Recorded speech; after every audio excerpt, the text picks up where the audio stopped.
So hello everyone. Today we are going to discuss about the same problem yesterday what we have done. So angle between two straight lines. So angle between two straight lines కనుక్కోవడానికి మనకి formula ఉంది. So formula చూద్దాం. ఇదిగోండి ఆ formula ఇది. Cos theta equal to modulo of a1 a2 plus b1 b2 by root a1 square plus b1 square into root a2 square plus b2 square. So yesterday there is a small mistake. Plus పెట్టాను మర్చిపోయి. So here ఇప్పుడు next ఇక్కడ వచ్చేసరికి ఇప్పుడు first మనకు ఒక question చూద్దాం. So for example question తీసుకుంటే మనకి టూ స్ట్రైట్ లైన్స్ ఉన్నాయి. 2x minus y plus 3 equal to 0 and x plus y minus 2 equal to 0. So ఈ టూ స్ట్రైట్ లైన్స్ని మనం ఇప్పుడు ఈ ఫార్ములాలోకి మనం సబ్స్టిట్యూట్ చేసుకోవాలి. సో ఫస్ట్ ఇవి రెండు రాసుకోవాలంటే ఫస్ట్ ఇవి రెండింటిని మనము a1x plus b1y b1y plus c equal to 0 దాంతో కంపేర్ చేసుకోవాలి. సో దీన్ని దాంతో కంపేర్ చేసుకుంటే ఫస్ట్ లైన్ని కంపేర్ చేసుకుంటే a1 ఈక్వల్ టు 2 వస్తుంది. సో b1 ఈక్వల్ టు -1 వస్తుంది. c1 ఈక్వల్ టు 3 వస్తుంది ఫస్ట్ ఈక్వేషన్కి. సెకండ్ ఈక్వేషన్కి కంపేర్ చేసుకుంటే అక్కడ అన్ని ఆర్డర్లోనే ఏమన్నాయి. మనం ప్రీవియస్ సమ్లో అవి ఆర్డర్లో లేనప్పుడు మనం ఆర్డర్లో పెట్టుకుని చేసాం. సో ఇక్కడ ఇవి ఆర్డర్లోనే ఉంది కాబట్టి ఎక్స్ తర్వాత వై ఆర్డర్లో ఉన్నాయి కాబట్టి సో మనం ఆర్డర్ చేంజ్ చేయాల్సిన అవసరం లేదు. సో ఏదో ఒక్క సమ్ మనకు అట్లా కన్ఫ్యూజ్ చేయడానికి ఇస్తాడు ఆర్డర్ చేంజ్ చేసి రాయడానికి. సో మనం కనిపెట్టుకోవడం ఈజీ అనమాట.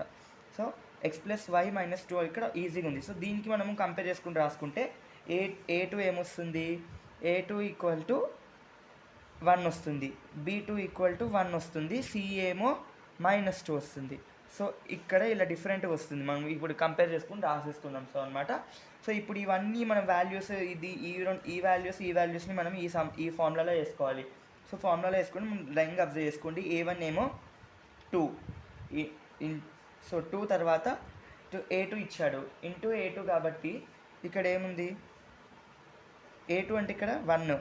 సో 2 ఇంటూ 1 మనం ఇక్కడ నార్మల్ డైరెక్ట్ కూడా చేసేయచ్చు. 2 ఇంటూ 1 చెప్పాల్సిన అవసరం లేదు.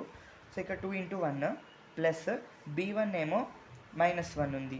సో ఆఫ్ ఇక్కడ ఇలా వేసుకోవాలి -1 ఆఫ్ b2 ఏముంది -1 ఉట్టి 1 ఉంది. సో ఇట్లా వేసుకున్న తర్వాత నెక్స్ట్ స్టెప్లో మళ్ళీ రూట్ వేసుకుని a1 స్క్వేర్ ఉంది. సో a1 అంటే 2 మనకి ఇక్కడ value.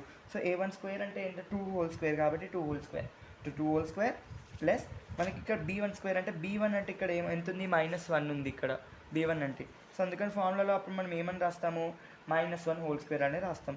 So -1 whole square into మళ్ళీ రూట్ పెట్టుకున్న తర్వాత ఇక్కడ ఫార్ములాలో a2 స్క్వేర్ ఉంది. సో a2 స్క్వేర్ ఉన్నప్పుడు 1 స్క్వేర్ అనమాట.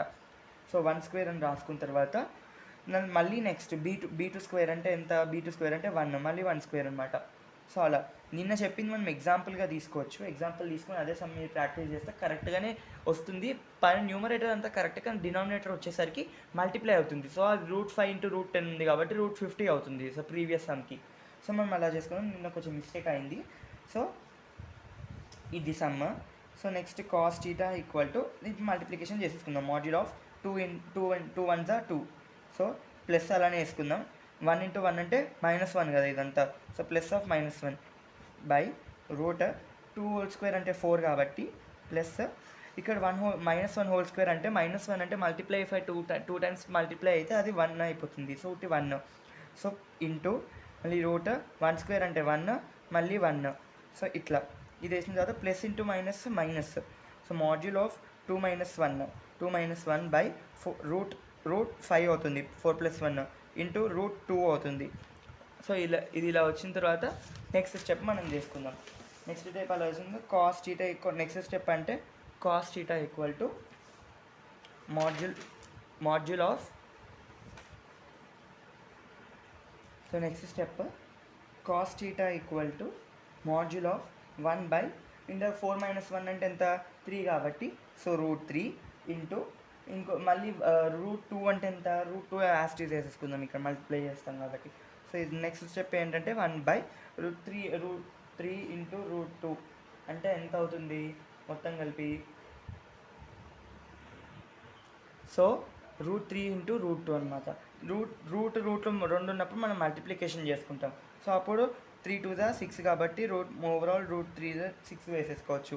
సో రూట్ అనేది 6 అంటే మనం అదే సో ఇలా వచ్చినప్పుడు మనం మాడ్యూల్లోకి తీసి బయట వేసేద్దాం. ఎందుకంటే మైనస్ లేకపోయినా కానీ మాడ్యూల్ నుంచి తీసిన తర్వాత ఒకవేళ మైనస్ ఉన్నా కానీ ప్లస్ అయిపోతుంది మాడ్యూల్ నుంచి బయటకు తీసిన తర్వాత. So cos theta equal to 1/√6 అనమాట. సో 1/√6 అన్నప్పుడు మనకి ఇక్కడ టీటా వాల్యూ కావాలి. ఇక్కడ theta equal to cos inverse of 1/√6. So అది మాట సమ్ ఎగ్జాంపుల్. సో మనం ఇప్పుడు ఇంకో ఎగ్జాంపుల్ చేద్దాం. సో అది ఇప్పుడు నేను జస్ట్ ఓన్లీ హాఫ్ చెప్తాను, ఆన్సర్ అనేది నేను నెక్స్ట్ వీడియోలో రివీల్ చేస్తాను, అంటే మొత్తము ఒకసారి ఎందుకని. సో నెక్స్ట్ ఫస్ట్ సమ్ చూద్దాం. ఇక్కడ క్వశ్చన్ ఏంటంటే x + 3y - 1 = 0 and 2x + 5y - 2 = 0. Okay, so question ఇది ఇట్లా ఇచ్చారనమాట. సో ఫస్ట్ ఇది సెకండ్ ఇది కాబట్టి సో ఇది ఆర్డర్లోనే ఉన్నాయి, మనం ఆర్డర్ ఏం చేంజ్ చేసుకోక్కర్లేదు. ఫస్ట్ లైన్ని మనము a1x + b1y + c = 0తో కంపేర్ చేసుకుంటాం. ఇది a2x + b2y + c2 = 0తో కంపేర్ చేసుకుంటాం. సో దీంతో కంపేర్ చేసుకుంటే దీని a1 వాల్యూ ఏమో 1 వస్తుంది, b1 వాల్యూ ఏమో 3 వస్తుంది, c1 వాల్యూ ఏమో -1 వస్తుంది. సో ఇక్కడైతే a2 వాల్యూ ఏమో 2 వస్తుంది, b2 వాల్యూ ఏమో 5 వస్తుంది, c2 వాల్యూ ఏమో -2 వస్తుంది. సో ఇది ఇలా వస్తున్న తర్వాత మనం తీసుకెళ్ళి ఫార్ములాలో సబ్స్టిట్యూట్ చేసుకోవాలి. So angle between 2 lines formula. So angle between 2 lines formula అనేది మనకు ఆల్రెడీ తెలిసిందే, ప్రీవియస్ వీడియోలో ఒకసారి ఆల్రెడీ చెప్పాం. సో ఆ ఫార్ములా అనేది cos theta equal to module of a1 a2 + b1 2 by root a1 square + b1 square into root a2 square + b2 square. So next వీడియోలో నేను దీని ఒక ఆన్సర్ అనేది డిస్కస్ చేద్దాం. సో ఫస్ట్ ఈ వీడియోతోని మనము నెక్స్ట్ ఆన్సర్ ఏంటో అంటే ఇది స్టెప్ బై స్టెప్ ప్రాసెస్ తెలియాలి. ఎందుకంటే ఇప్పటికి మనం 2 ఎగ్జాంపుల్స్ చేసాం కాబట్టి ఆ ఎగ్జాంపుల్స్తోనే నేను నెక్స్ట్ మీరు చేసిన తర్వాత ఒక దానికి ఎట్లా వస్తుందంటే ప్రీవియస్ వీడియో చూసి ఆ ఒక next step by step procedure ఏమొస్తుంది సో దానికి ఆన్సర్ అనేది చెప్తాను. సో ఇప్పుడు ఆన్సర్ ఏం రావాలంటే theta equal to cos inverse of 1/√10 అనేది ఆన్సర్ రావాలి దీనికి. సో అది సో ఇది కూడా కాదు, అంటే డిఫరెంట్గా మీరు ట్రై చేసుకోవచ్చు. సో దీనికి ఆన్సర్ అనేది డిఫరెంట్గా ఉంటుంది. Theta equal to cos inverse of √17/√219 అనేది ఆన్సర్ వస్తుంది. సో దీనికి కరెక్ట్గా ఆన్సర్ ఇది వస్తుంది. సో ఇది వచ్చేటట్టుగా ఇది వస్తే ఒకవేళ మీరు చేసిన ఆన్సర్ కరెక్టే. సో నెక్స్ట్ మనం చూసుకుంటే find the distance between 2 points అనేది చేయబోతున్నాం. So find the distance between 2 points అనేది ఫామ్లో ఓన్లీ ఇంట్రడక్షన్ ఇస్తాను నేను ఈరోజు. Find the distance between 2 points.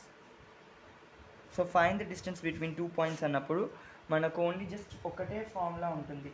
So ఆ ఒకటే ఫార్ములా ఏంటంటే ఇప్పుడు చూడండి, module of ax1 + by1 + c by √a² + b². This is the formula to find the distance between 2 straight lines. So మనం ప్రీవియస్ వీడియోలో చూసుకుంటే ఆ వీడియోలో మనము angle between 2 straight lines formula అనేది యూజ్ చేసాం. సో ఇక్కడికి వచ్చేసరికి మనం only distance between 2 straight lines formula అనేది యూజ్ చేస్తాం.